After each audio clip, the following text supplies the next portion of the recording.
Study IQ IAS, अब तैयारी हुई अफोर्डेबल। नमस्कार दोस्तों, दुनिया में किसी भी कोने में अगर अमेरिकन सोल्जर की मृत्यु होती है तो अमेरिका उसका बदला जरूर लेता है। और मैं आपको बता दूं, अभी रिसेंटली 28 जनवरी को लगभग एक हफ्ते पहले अमेरिका के 3 सोल्जर्स की हत्या की गई थी जॉर्डन के अंदर। अमेरिका का एक आउटपोस्ट है, मैं आपको आगे वीडियो में सब कुछ बताऊंगा। वहां पर 3 सोल्जर्स को मारा गया था ड्रोन के हमले से। और इसी को देखते हुए फाइनली आज अमेरिका ने एक मैसिव एयर स्ट्राइक किया है। ये आप देख सकते हो, if you harm an American, ये बोला है यूएस ने। और साथ ही साथ कहा है कि it has launched massive air assault on over 85 targets. और ये बेसिकली इराक और सीरिया में देखने को मिलेगा। 125 मिसाइल्स फायर किए हैं फ्राइडे को अमेरिका ने और 85 ठिकानों पर हमला किया है। और ये हमला बेसिकली आप देख रहे हो, ये पिक्चर में ये है आपका अमेरिका का B-1 बॉम्बर्स। ये सब कुछ मैं आपको डिटेल बताऊंगा, क्यों हमला हुआ, जॉर्डन में क्या हुआ था, इसका रिस्पॉन्स क्या है, ईरान पर हमला क्यों नहीं किया अमेरिका ने, क्योंकि अमेरिका ने डायरेक्टली जो इसका आरोप है वो ईरान के ऊपर लगाया था। वो सब कुछ के जवाब आपको मिल जाएंगे इस वीडियो में। चलिए आगे बढ़ते हैं, लेकिन उससे पहले मैं आप सभी को बता दूं, आप में से जो भी लोग यूपीएससी की प्रिपरेशन कर रहे हैं तो स्टडी IQ का फाउंडेशन बैच आप ले सकते हैं। इसकी खास बात यह है कि सिंगल बैच लेकर आप कंप्लीट प्रिपरेशन कर पाओगे। मतलब प्रीलिम्स, मेंस, इंटरव्यू सब कुछ की तैयारी आपको एक सिंगल बैच में मिलेगी। इसमें आपको एक पर्सनल मेंटरशिप भी मिलता है ताकि आप उनके साथ लगातार कनेक्ट रहो। टेस्ट सीरीज हो गया, डेली आंसर राइटिंग, सब कुछ मिलता है by using the code Ankit live. Comment section में सभी के लिंक दिए हुए हैं, आपको मैक्सिमम डिस्काउंट भी मिल जाएगा। और अगर आप इस साल का प्रीलिम्स का एग्जाम दे रहे हैं तो SIP प्लस वाला बैच ले सकते हैं, वो प्रीलिम्स क्रैक करने में काफी मदद करेगा। और इसके साथ साथ अगर आप MCQs अटेम्प्ट करना चाहते हैं तो मेरे इंस्टा पेज पर जा सकते हैं, वहां पर स्टोरीज में जितने भी MCQs हैं उसको आप अटेम्प्ट कर पाएंगे।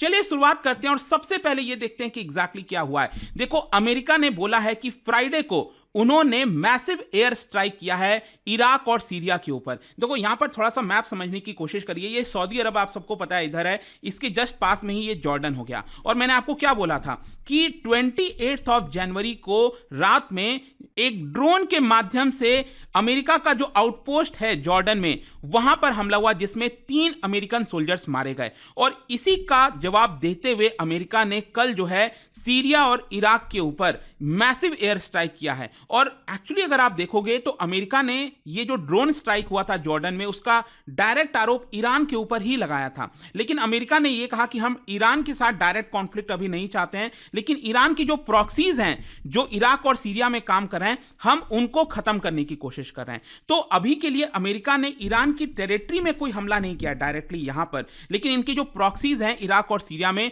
वहां पर मैसिव एयर स्ट्राइक किया। और एयर स्ट्राइक कोई छोटा मोटा नहीं, मैं आपको बता रहा था ना, 125 मिसाइल से एयर स्ट्राइक किया गया है और करीब 85 से ज्यादा ठिकानों पर एयर स्ट्राइक किया गया है। चलो थोड़ा सा यहां पर जॉर्डन का भी समझ लेते हैं कि ये जो जॉर्डन है यहां पर हुआ क्या था। देखो, जॉर्डन में अगर आप देखोगे तो अमेरिका का एक आउटपोस्ट है। आउटपोस्ट क्या होता है? बेसिकली मिलिट्री बेस, तो आप सबको पता होगा, उसका छोटा वर्जन होता है आउटपोस्ट। और जॉर्डन में टावर 22 करके एक आउटपोस्ट है। ठीक है, अगेन यहां पर आपको दिखाता हूं, ये जॉर्डन आप देख सकते हो यहां पर।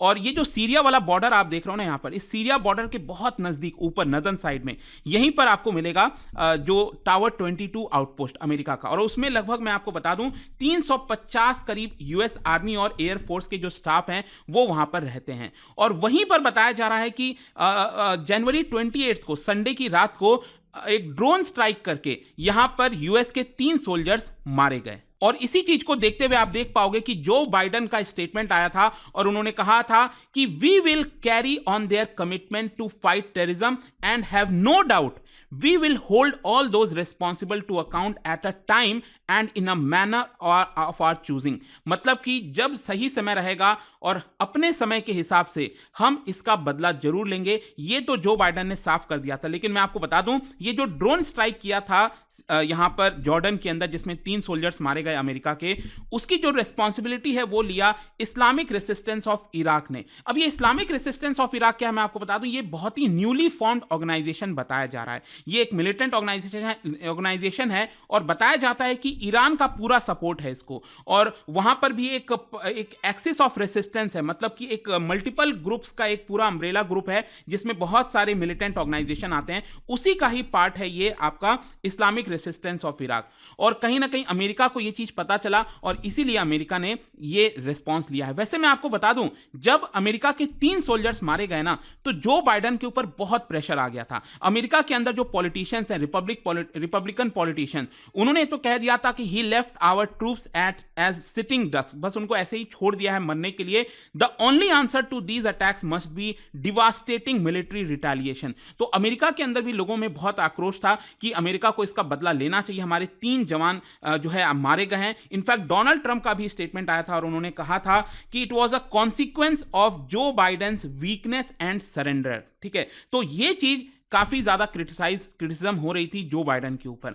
खैर, इसी को देखते हुए फाइनली आप कह सकते हो कि अमेरिका ने यहां पर यह अटैक किया है। लेकिन एक और चीज समझिएगा, अमेरिका ये बात जानता है कि ये अटैक ईरान की तरफ से हुआ है। मतलब ईरान ने अपने प्रॉक्सीज के माध्यम में, जो इराक और सीरिया में इनके जो लोग हैं उनके माध्यम से जॉर्डन में अटैक कराया था यूएस के आउटपोस्ट पर, और इसी की वजह से 3 सोल्जर्स मारे गए। लेकिन अमेरिका ने ईरान की टेरिटरी में कोई हमला नहीं किया, यहां पर कोई हमला नहीं किया, क्योंकि देखो ईरान और अमेरिका दोनों नहीं चाहते कि उनके बीच में कोई डायरेक्ट कॉन्फ्लिक्ट हो, क्योंकि एक बार अगर अमेरिका ईरान के टेरिटरी में जाकर हमला कर देगा तो फिर ईरान भी इसका रिस्पॉन्स करेगा, कुछ ना कुछ होगा। और इसकी वजह से फर्दर ऑलरेडी आपको पता है कि पूरे मिडिल ईस्ट के अंदर जो कॉन्फ्लिक्ट है वो चल रही है। एक तरफ इजराइल में तो अभी भी जारी है, फिर यमन के द्वारा जो लगातार अटैक किया जा रहा है, जो हौतीज हैं वहां पर, तो बहुत सारे प्रॉब्लम्स इस समय ऑलरेडी चल रहे हैं। और देखिए, अमेरिका ने ये जो एयर स्ट्राइक किया है इसके ऊपर जो बाइडेन ने कहा आवर रिस्पॉन्स बिगेन टुडे, मतलब कि जो हमारे पर हमला हुआ था उसकी जो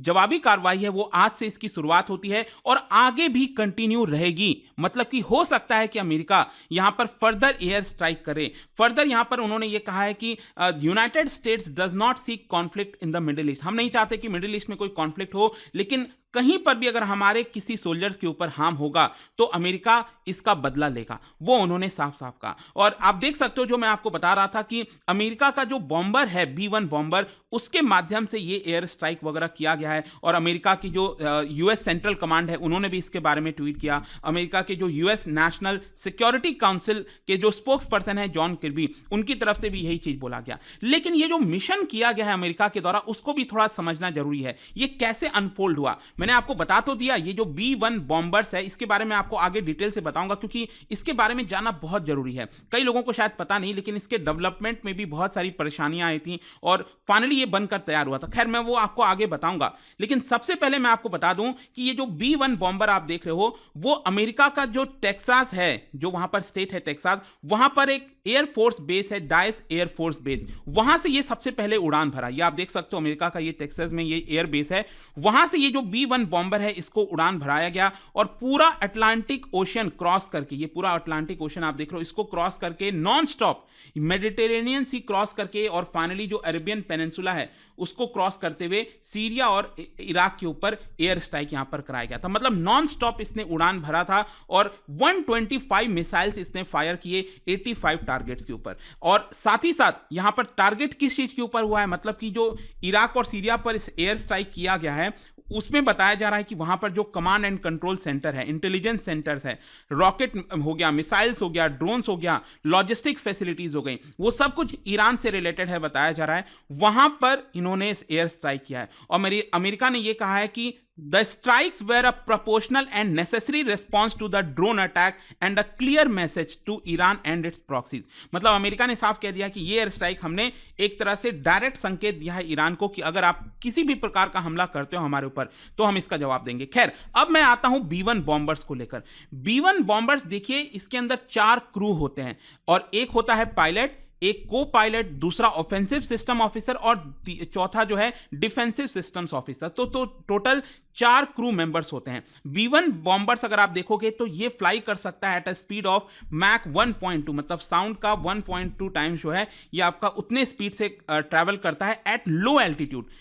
धरती की सतह के नजदीक ये 1.2 मैक से ट्रैवल कर सकता है, लेकिन अगर ये हाई एल्टीट्यूड पर होगा तो मैक 1.25 के स्पीड से ये ट्रैवल कर सकता है। B-1 बॉम्बर्स की जो रेंज है 7500 माइल्स, मतलब 12,000 किलोमीटर विदाउट फ्यूल, मतलब कि बिना एक बार इसने फ्यूल भर लिया तो नॉन स्टॉप ये 12,000 किलोमीटर ट्रैवल कर सकता है। और खास बात यह है कि ये इसको मिड एयर में टैंकर एयरक्राफ्ट के मदद से भी रिफ्यूल किया जा सकता है कि हवा में चलते चलते भी इसके अंदर फ्यूल भरा जाता है दूसरे एयरक्राफ्ट से। B1 बॉम्बर्स अगर आप देखोगे तो इट कैन कैरी 75,000 पाउंड, मतलब 34,000 किलो के जो वेपन्स है ये कैरी कर सकता है, जिसके अंदर कन्वेंशनल बॉम्ब्स हो गए, क्रूज मिसाइल्स हो गए, न्यूक्लियर वेपन्स हो गए। साथ ही साथ ये long range supersonic heavy bombers कहलाया जाता है और इसके अंदर प्रिसिशन और नॉन प्रिसीजन जो वेपन है वो भी डिप्लॉय किए जा सकते हैं। वैसे मैं आपको बता दूं, ये जो B1 बॉम्बर्स मैंने आपको अभी जस्ट जो चित्र दिखाया था, ये आपको दिखाया था B1 बॉम्बर्स, इसमें अगर आप अमेरिका का देखोगे तो वहां पर बॉम्बर फ्लीट है पूरा अमेरिका के पास, जिसके अंदर B2 स्टेल्थ बॉम्बर भी देखने को मिलेगा। ये जो आप देख रहे हो ना, ये वाला, ये B2 स्टेल्थ बॉम्बर है, सबसे लेटेस्ट एडिशन है अमेरिका का। फिर एक बहुत पुराना है, 1950s में डेवलप हुआ था, B-52 बॉम्बर, ये जो आप देख रहे हो ये B-52 बॉम्बर है। तो फ्लीट के अंदर आपको ये सभी बॉम्बर्स देखने को मिलते हैं और इनका मेन काम यही होता है कि अगर कहीं पर बॉम्बिंग करनी है, एयर स्ट्राइक करना है, तो इनके माध्यम से बड़े स्तर पर एयर स्ट्राइक जब भी होता है तो ये आपको बॉम्बर्स देखने को मिलते हैं। लेकिन क्वेश्चन अब यह है कि B1 बॉम्बर्स को कब और क्यों डेवलप किया गया था। देखो 1970s में इसके डेवलपमेंट की स्टार्ट होती है और इसका कारण यही था कि जो B-52 बॉम्बर है, ये जो मैंने आपको दिखाया, ये B-52 बॉम्बर, ये 1950s का था, तो इसको रिप्लेस करने के लिए यहां पर इसको बनाया जा रहा था। और मेन मकसद यही था कि क्योंकि उस समय अमेरिका और सोवियत यूनियन दोनों आपस में दुश्मन थे, इसी की वजह से सोवियत एयर स्पेस में लो एल्टीट्यूड पर, हाई स्पीड पर अगर न्यूक्लियर वेपन्स की डिलीवरी करनी है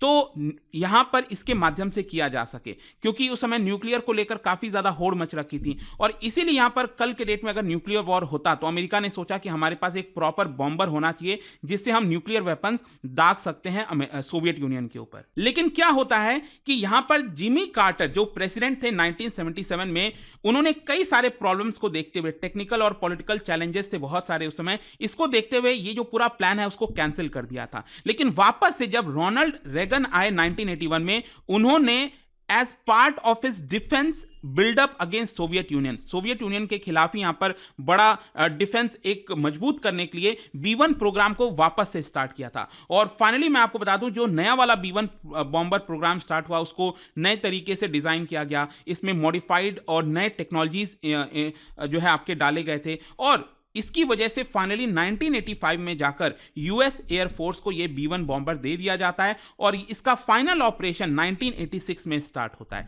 खैर, इसके अलावा मैं आपको बता दूं, B1 बॉम्बर्स को कई सारे ऑपरेशंस में यूज किया गया है, चाहे आप 1991 का ऑपरेशन डेजर्ट स्टॉर्म की बात करिए या फिर आप सबने 2001 का जो ऑपरेशन एंड्योरिंग फ्रीडम है, आपको पता होगा जो 9/11 का अटैक हुआ था उसके बाद अमेरिका ने यह लॉन्च किया था एंड्योरिंग फ्रीडम, वो हो गया। फिर 2003 में इराकी फ्रीडम वाला जो ऑपरेशन, बहुत सारे, और इसके साथ साथ कई सारे जो एक्सरसाइजेज होते हैं यूरोप के अंदर अलग अलग जगह पर, वहां पर भी इसका इस्तेमाल किया गया है। तो लेट्स सी अब क्या होता है, किस तरह से क्या रिस्पॉन्स आता है, क्या ईरान इसका वापस से हमला करेगा या फिर यूएस जो है वो फर्दर अटैक करेगा। अभी कितने लोग मारे गए हैं, कितने नहीं घायल हुए हैं, उसके बारे में कोई सच जानकारी नहीं, लेकिन अमेरिका ने यही बोला है कि हमने ये जो भी एयर स्ट्राइक किया है इराक और सीरिया में, उसमें हमने कोशिश किया है कि जो सिविलियन कैजुअलिटीज है वो ना के बराबर हो। देखते हैं आगे क्या होता है, लेकिन जाने से पहले एक इंटरेस्टिंग क्वेश्चन देखो, यहां पर एक एयरक्राफ्ट का जो पूरा जो प्लान है वो डेवलप किया गया था और इसका नाम है